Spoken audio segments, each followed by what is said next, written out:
Hey you guys, welcome to my channel. This is me, the Infinity Midwife.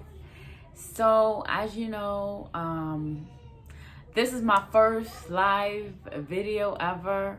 I said I was gonna want to not show my face, but I feel like it's calling me more and more, so here I am. So welcome to my channel. I am the Infinity Midwife, and so I'm here to first of all thank all of y'all that liked the video, that listened to the video, that subscribed, that liked the video, that shared the video.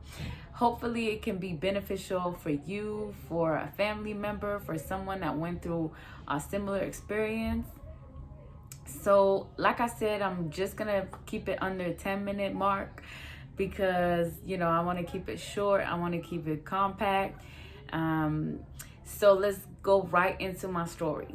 So where I left off last time, was talking about my parents, how they come together. They came together with their own issues, their own wounding, their own trauma, and how that affected my life, right? My experience as a young person, as a child, growing up in an environment that was there was a lot of denial about what I've had experienced. There was a lot of hiding, and so that feeling of unworthiness grew very much profound into who I was, So I really much at a very, very early age, I felt like I needed to first of all be very serviceable to people. I had to help. Because I had this sense of unworthiness that was so big inside of me, that was a big feeling. I felt like I was not really secure into who I was, because again, my environment really much wasn't there to really keep me secure. They were more there to challenge my identity, challenge who I was. So I felt like I had to do more. I felt like I had to give more of myself. I felt like I had to, if I was in a space to help, then I felt like I had to help more, be more giving, be more helpful, be more serviceable, be more, just more out there, so that people, would want to appreciate me, would want to validate me, would want, all these things, and would appreciate me finally, but it never happened. And the more I gave of myself, the more I tried to put myself in a spot or in a position where I was helping, or I was doing it. I don't know, maybe you can say it was from a genuine place, but I would say it was more from a place of unworthiness. I was coming to help people, but very much from a place of lack. I did not feel like I had it in me to feel secure in me and help. And I did not feel like I was coming from a place of love. I was coming from a place of lack, of hurt, of unworthiness. And so every time I would extend myself out there, I would give, I would help people push their projects, because I was really good at that, right? I would be very much into the organization of stuff. I would plan very, very well, and I would be very dedicated when it came to other people's projects, right? So I was very much dedicated into helping people pushing their dreams. And if ever somebody had an idea, then I would present myself, hey, I'm gonna be the helper of your idea. I'm gonna push it forth. I'm gonna bring it to the top. I'm gonna help you rise your project. And that's what I did. And I did that to a lot of people in my environment, because I wanted to prove to the external that I was worthy of love, that I was worthy of being validated and appreciated and all these things. But again, it was not reciprocated. Okay, because again, I was doing it from a place of hurt. I was doing it from a place of wounding. I was doing it from a place of unworthiness. I did not feel myself, or I did not thought of myself worthy enough to say no to someone. however you want to look at it, right? So every time like there was this opportunity for me to show myself and to show that, you know, oh, hey, I'm worthy. I'm you know, like, look at me. I can be loved. I can be lovable. You know, I can help you get to the next step in life or whatever. I would just show up, and people would see that in me. They would see that I was hurting, and they would take advantage, obviously, because it was just a free gift, and people wanted that free gift, and it was beautiful, and you know, it was just free. You know, there was nothing to give in return. I was not expecting for people to pour back into me whatever I was pouring back into them, because it was me and my wounding expressing itself. And that's how it resulted in me and developing that pattern that became my identity, that I was very much helpful. I was very much giving. I was very much working hard for whoever presented itself to me, you know?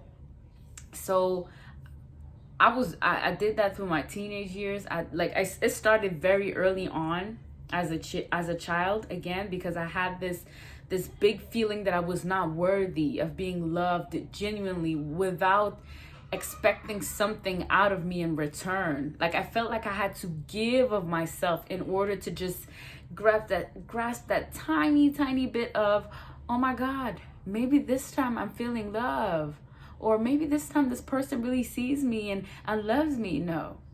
No, it wasn't that at all.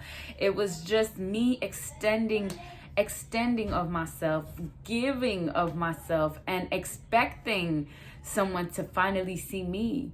But it was never reciprocated. Okay, I just want to put that out there. So from very early on, I've learned that I had to be responsible. I had to carry responsibilities very early, very early on. Like, because my mom had left my dad, and we were alone with him, I had to become very responsible. I felt like I had to step up, you know, and be responsible very early on, you know, whether it was house chores, whether it was working. I started working at 15. And then from 15 years old, like, I started bringing in money. I started, you know, contributing to the household, to the finances of the home.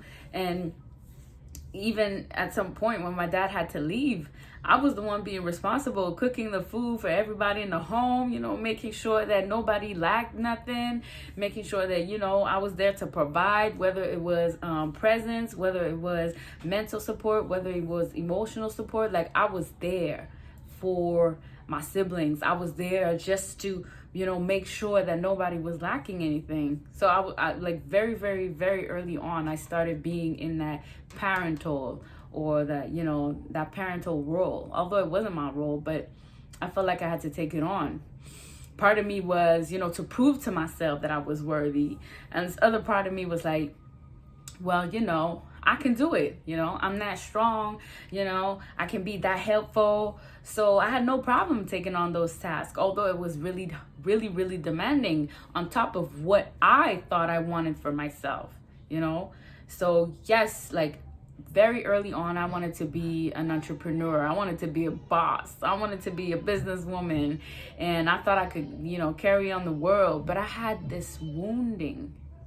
I had this feeling of unworthiness that was haunting me all the time. It was really hard. Even like hard to saying, like, I had a hard time saying no to someone. I had a hard time saying no. Like, I can't do this. I automatically felt bad. I felt guilt for not saying no, for choosing me instead. But I didn't know that concept back there, you know? I thought, you know, it was just, you need to help. You need to be of service to people. You need to help people around you. Like, who cares what you want, right? Do you want something? And so even that, I carried that on in my relationships.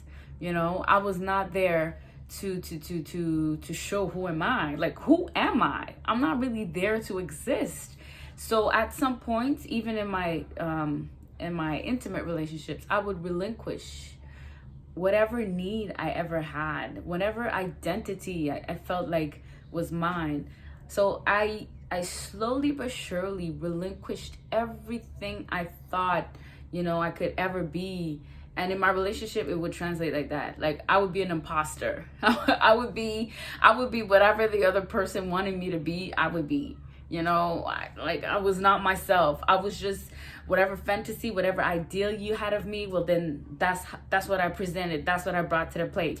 Whatever desire you had, whatever fantasy you had, that's what I had presented. Like, there was no me. Like, I was an empty shell, because again, there was a lot of hurt. There was a lot of pains. There was a lot of wounding happening inside of me that, I could not explain, but I was just carrying it on.